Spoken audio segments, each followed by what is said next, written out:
Good morning, day after Thanksgiving. Personally, I had apple pie and pumpkin pie. Oh, we did too. Yeah. And our book is Dave Barton's Original Intent. Yes, and I called this meeting to go over the concept of an oath by the end. It's important to me because I'm an attorney, and I realized right away, early on as a young lad, that we don't have a culture without an oath that means something. And let's look at it for a second. The last book we read, and it's the first book I think that's on our series here of three, was by Ferguson, and the West and the Rest, or something like that. Yeah. Civilization, the West and the Rest. And when you come down to the conclusion, the summary, he essentially is saying that the Western culture, Western Europe, United States, Canada, did so well because of the Christianity, specifically the Protestant work ethic Christianity. But when you refine that even more, the culture wasn't being held together because some people, like this guy, could name Psalms or something and talk about, John the Third or whatever. So, but but the point of it was that there was it wasn't the practice of the religion per se, but it was the philosophy. More than that, the theology of the religion was that you were a person of honor, and it was an object of morality to be honorable, and that morality existed outside of the person. There was no relative morality. There's no lying to get ahead. That's kind of one of the Islam problems, is they specifically say that you can lie under certain circumstances. That doesn't really help anybody give you any sort of comfort. So in our civilization, still, most, except out of like major cities, you can trust people. You shake hands and people will do a deal. They'll fix your car. And we don't think much about it, but that's the only thing that holds us together. There's nothing else. Without trusting everybody, you wind up trusting maybe your family and neighbors, not so much. And you disintegrate into tribalism. And your tribe will fight other tribes, and then your tribe will be not as important to you as your family. So that's Ferguson's unintended consequence, because that's what I like to read into it. So then we move into this book here, which is Christian basis of the United States Constitution, Republic. Same theory now, keep that in mind. We talked about the First Amendment, absolute protection, and 2 nights ago, the Supreme Court told our great leader, Governor Cuomo. The great leader Cuomo. Oh, the great leader Cuomo, that he couldn't tell people he couldn't go to church. He doesn't understand it, because he's just I almost use I'm a city kid. I almost use a couple of words that you would use in the city 50 years ago. So, but he's just a hack. He's nothing. He's not his father. So so his response to being told it was unconstitutional to bar people from going to church was moot, because that particular area was no longer in the red zone. So he wouldn't even admit that he was doing something that was unconstitutional. It just didn't matter anymore. So let's move on. That's your cultural morality or relativity. So we were talking about, in this book, chapter 2, that Christianity was essentially what the founders believed in, period. And they called it a Judeo-Christian system, as Guy told me, or suggested, that because the Old Testament is built into the New Testament. So we have a Judeo-Christian society, which is not the same thing as a religion. Right. Want to jump in here? The founding fathers made it very clear that they did not consider Christian principles a religion, because they were not establishing a state church. They were not establishing a federal church. They were simply using principles that have been proven over thousands of years to have provided the trust that you were talking about. And for example, one of the Supreme Court justices Rufus King said, he said, in our laws today, because of Christian principles, by the oaths which they prescribe, we are appealing to the Supreme Being so to deal with us hereafter as we observe the obligation of our oaths, meaning right now. And he said, this is what Christianity inspired. Yeah. Yep, yep. And you jumped ahead and stole the whole summary. Thank I'm you. sorry. Have a nice day. I'm just quoting Rufus King here. No, it's foreshadowing. Yeah, okay. Foreshadowing. There you go. So Christianity is not. I look at it as a philosophy. You can look at it as a theology. You can look at it as a religion, but it's not a cult. It's not a sect. And you would agree that all this second chapter is saying that Christianity was never considered a sect. So you would have Christianity, but it's not a sect.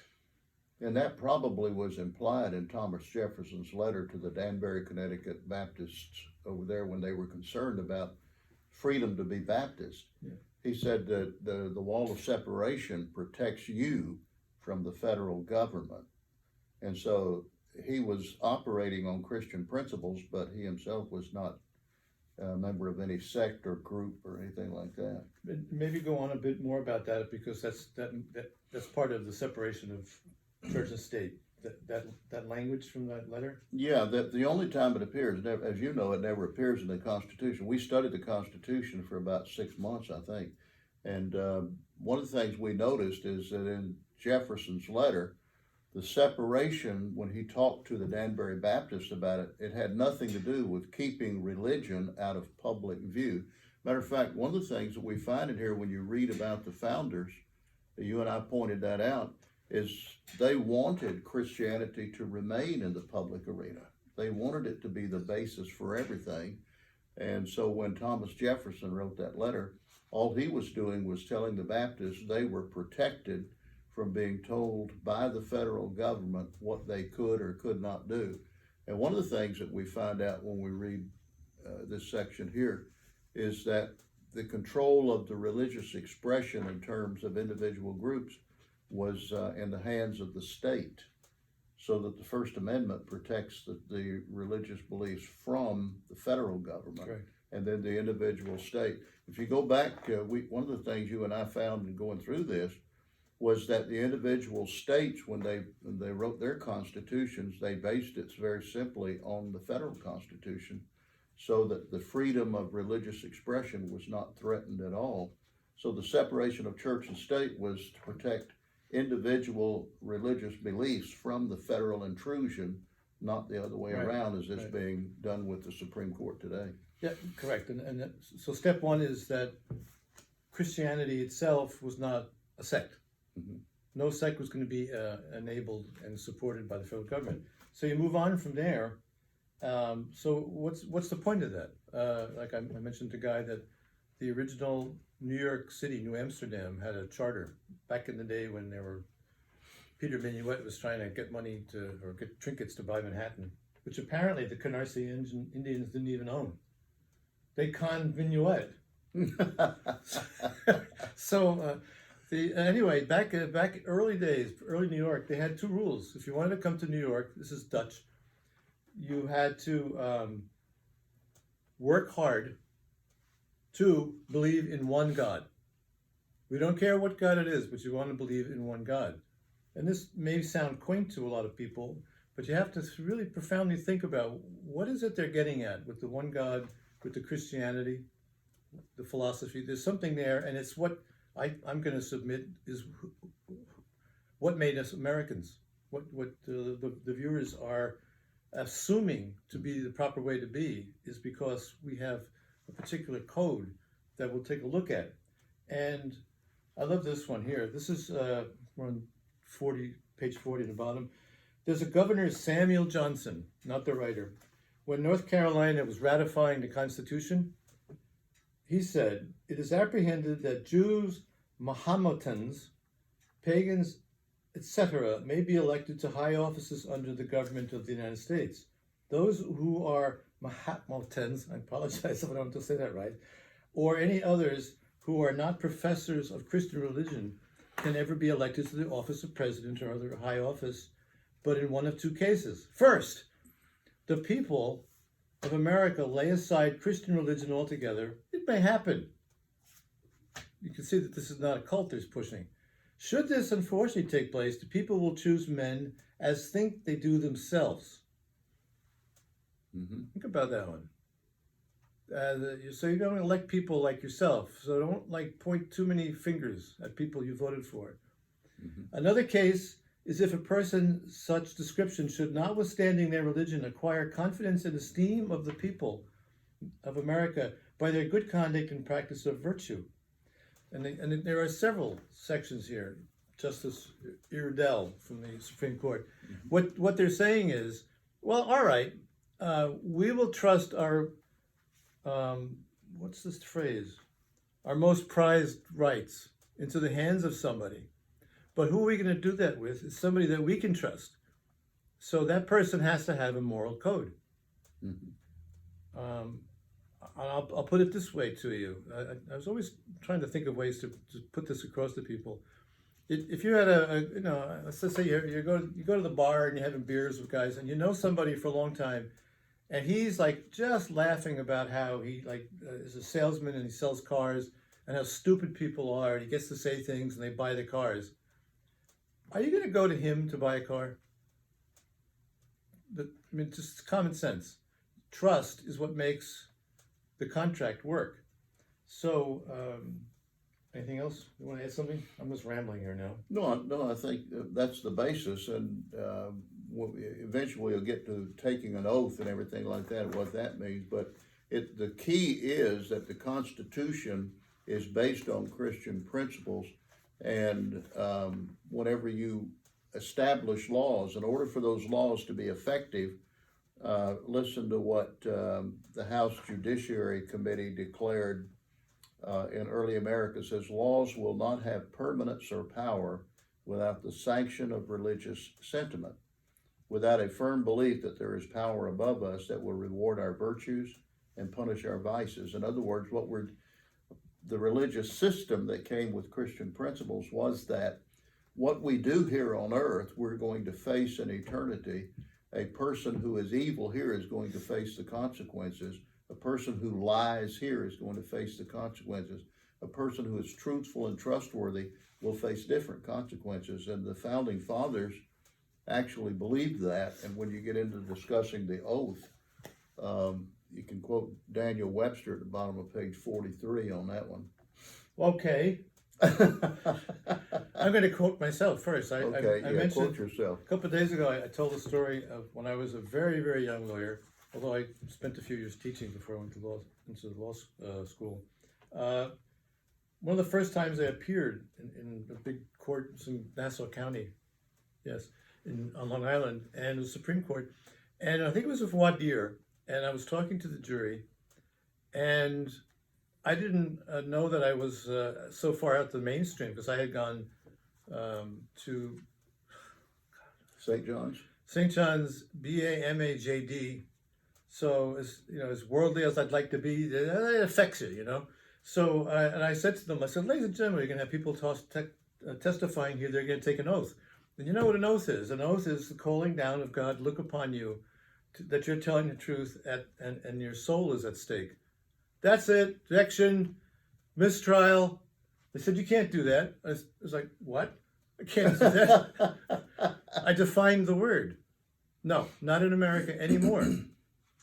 So that will start from there. That used to be you could have a trial, and if you had, as they make very clear here, people who were telling the truth under an oath, they were credible. They were instantly credible. As soon as a person got on the stand, well, they couldn't get on the stand unless they first showed that they had an understanding of an oath and the damages to themselves if they lie under oath. Then they could take the stand, and then people will give them credibility. That's gone, and that's the major underpinning of the country that built it. So, well, let's see. So the oath today, well, you should jump in here. Well, I was pointing out that Daniel Webster, who was called the defender of the Constitution, appeared before the U.S. Supreme Court. And on top of page 44, he said, what is an oath? And he was doing what you were doing. He says, it is founded on a degree of consciousness that there is a power above us that will reward our virtues or punish our vices. Our system of oaths and all our courts by which we hold liberty and property and all our rights are founded on or rest on Christianity and religious belief. George Washington, in his farewell speech, had echoed a similar idea. And whenever I testified in court, and I was told to raise my right hand and place my left hand on the Bible, and I made an oath saying, I will tell the truth, the whole truth, and nothing but the truth, so help me God. I really believed that at that moment I was going to be held accountable for that at some point in the future, in eternity. Right. A couple of items on the same page. Justice Story, very famous American jurist. He's speaking. I believe this is a New York Spectator, right in the middle. Mm-hmm. Is he writing the story? Yeah, I guess he did. Reported, yeah. Yeah. So the Court of Common Pleas in Chester County, New York, a few days since rejected a witness who declared his disbelief in the existence of God. Couldn't testify. The presiding judge remarked that he had not before been aware that there was a man living who did not believe in the existence of God, that this belief constituted the sanction of all testimony in a court of law, and that he knew of no cause in a Christian country where a witness had been permitted to testify without such a belief. Wow. That's our founding system that worked. Changed from that, haven't we? Yeah. And then I think this is a variation. Zephaniah Swift. All persons who believe in the existence of God, let their religion be what it will. It's a little different here. May be admitted to be a witness. The oath is a solemn appeal to the Supreme Being that he who takes it will speak truth, and an impression of his vengeance, his capital God, vengeance if he swears, if he false swears, or swears false. Mm-hmm. And by the way, well, let that sink in. So this permits, well, okay, maybe they're not Christians, but they believe in a Supreme Being and they're speaking at risk, all right? Mm-hmm. Now, is it not something in the Bible about bearing false witness? Yeah, yeah, the Ten Commandments. Would you like tell us about that? Well, because this now has meaning. Yeah, well, it's the story that illustrates the violation of that. Of course, in the commandments it said, "Thou shalt not bear false witness." And Ahab and Jezebel, two wicked leaders. Ahab was king of Israel, and Ahab wanted Naboth's vineyard. And Naboth was a very righteous man. He didn't want to sell his vineyard because it was inheritance from his family, shortening the story here a little bit. And what happened was Naboth came in, or rather Ahab came in, and Jezebel said, "What's wrong?" He said, "Well, I want Naboth's vineyard and he won't sell it to me." So she hired two people to give false testimony and threw a banquet supposedly to praise Naboth, and then had these people get up and testify against him falsely that he was a blasphemer of God, and they stoned him. And then Jezebel said, "See, now you can take over Naboth's vineyard." Right. And because Jezebel was a pagan who did not believe in any kind of, unless you believed maybe in false gods or something like that. But Ahab believed in the Lord God, and he was willing to go along with a false oath. So if you can't trust the oath of a person who's making that oath, then you really have no basis for any trust or decision about anything. About anything, yeah. So bearing false witness is not just a motto, a phrase, something that you should just banty about. It's the essential element that holds society together. I think we read, I have no idea the name. I never remember book names, but we were doing Dante. Oh yeah. There's a big long chapter on Dante's civilization ideas, Western civilization, yeah, or something. And I found it interesting, and please correct me if I'm wrong, but I believe in the 7 layers of hell that bearing false witness was below murder. Is that correct? Mm-hmm. Again, reflect on this. The lying about somebody is about the worst possible evil that you can do. 10 Commandments, the seventh layer of hell. And look at today. Today we have people that sign a contract never meaning to follow it. They get on trial, and they raise their right hand and swear an oath, and having no idea what it is, and they lie. They have people, there should be a half a dozen, if not 50, 60 people in jail now for lying to Congress and judges in the last 4 years with the ongoing, persecution of the president. So it's very important to go back and think about the oath.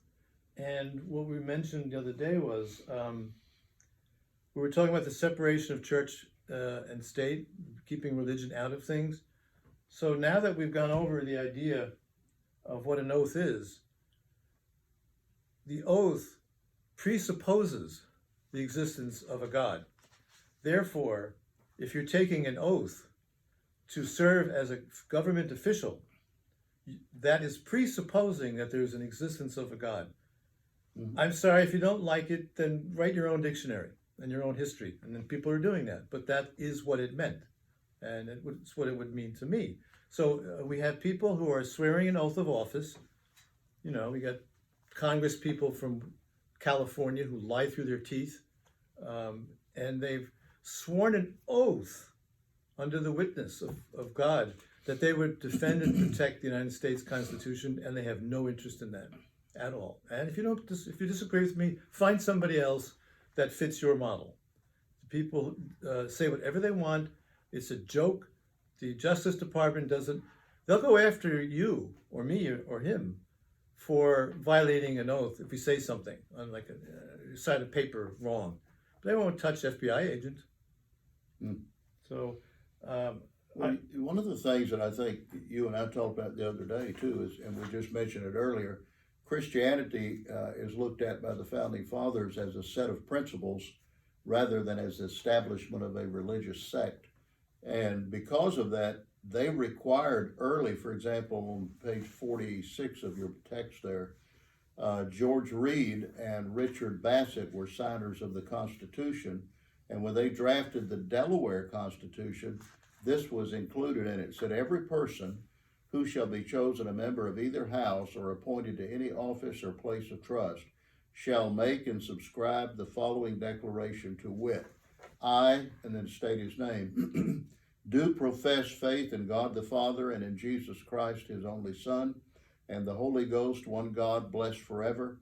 And I do acknowledge the Holy Scriptures of the Old and New Testament to be given by divine inspiration, end of quotation. So unless you believed in the basis of those Christian principles, you couldn't even be elected to an office in the state of Delaware at that time. And interestingly enough, if you read the rest of this chapter that we went over, in order to guarantee that Christian principles would be in the forefront consistently in government, it was established that all of the schools in all of the states would require the teaching of Christian principles in the educational system from the lowest grade all the way to the highest grade. And even if you went to Harvard or Yale or Princeton, you and your roommate would have to have personal devotions, read the Bible together, pray together, and you had to go to chapel and hear the Word of God preached every day in Harvard, Yale, and Princeton. Boy, have we changed now. Now we're saying that the Supreme Court's saying that you can't have any public expression of religion.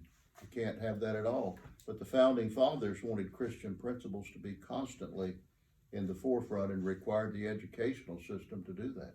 Yep. Yeah, we can probably cut this short now at this point, but there's the Northwest Ordinance. It's something I remember from grammar school. Oh, yeah. What page is that? 47. Okay, gotcha. I like the way you said on your copy, like they got the Bible. Yeah. Your copy of this book. The Northwest Ordinance, they actually says one of the four, I believe they said it was one of the four top documents of the creation of America.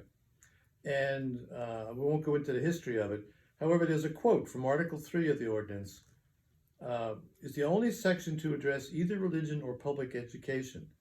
And in it, the founders couple them declaring, religion, morality, and knowledge being necessary to good government and the happiness of mankind, schools, and the means of education shall forever be encouraged. Going back to the beginning, as religion is the subject. So religion is always to be encouraged. A prior justice said that, well, okay, it could be somebody who's not Christian, but it better be somebody who has a belief in one God. This all sounds archaic and amusing to a lot of people because it's been so driven out of our culture, our fake science culture. And reconsider where your position is on this. Because are you happy? Are you happy with your government? Are you happy with your governor? Are you happy with the people who sell you cars? You should be. And people who are evil and bad should be immediately recognized and just removed from consideration as participating in commerce, let alone governance.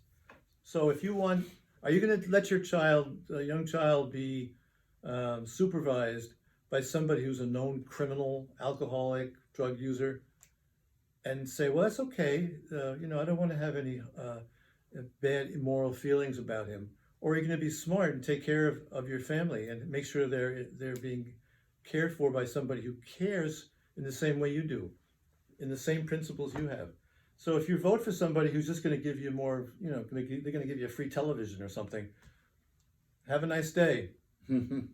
Well, it's interesting that you mentioned the Northwest Ordinance, and we also went over this the other day. Every time a new territory was added, the Northwest Ordinance was applied to that new territory to make sure they followed that. Yeah. And I think David Barton summarizes it pretty much after looking at all of this. Here's what he says. Numerous other territorial papers and state constitutions past and present make it clear that the Founding Fathers never intended to separate religious instruction or religious activities from the public or official life of America. Yet today the courts have misinterpreted the First Amendment and Article 6 to prohibit exactly what the Founding Fathers intended to protect. The dilemma outlined in this chapter was succinctly described by Justice William Rehnquist in the case Wallace versus Jaffrey. Here was his statement. History must judge whether it was the father of his country in 1789 or a majority of the court today which has strayed from the meaning of the First Amendment. Right. End of quotation. And just maybe as a PS,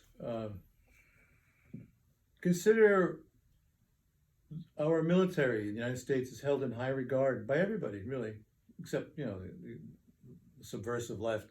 The thing that makes them special is they all they take an oath, by the way, very serious their oath, and in that oath, they learn that the key to their service is honor. And honor is the same thing. Yeah. So get a copy of David Barton's book, Original Intent, and all the things we've been discussing will be made clear. We haven't figured out how to make money on that, so.